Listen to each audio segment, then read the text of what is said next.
We want scholarship. हमारी मांगे पूरी करो.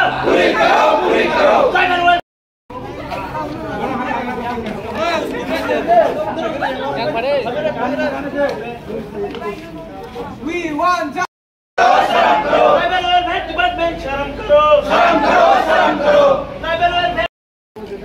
আপনারা জানেন ত্রিপুরা রাজ্যের প্রচুর ছাত্রছাত্রী পশ্চিম বাংলায় বা বেঙ্গালোরে নার্সিং এবং বিএড পড়াশোনা করে। এটাকেও বাদ দিয়ে যারা টেকনিক্যাল কলেজে পড়াশোনা করছে ম্যাক্সিমাম ছাত্রছাত্রী স্কলারশিপের উপরে ডিপেন্ড করে পড়াশোনা করে, কারণ তাদের এডুকেশন যে প্রাইভেট এডুকেশন হওয়ার পর থেকে ফি যদি প্রদান করা না হয় সময়ের ভিতরে তাদেরকে এক্সাম বসতে দেওয়া হবে না। অলরেডি সেপ্টেম্বরের 10 তারিখে একটা নোটিশ বের হলো এক্সামের জন্য।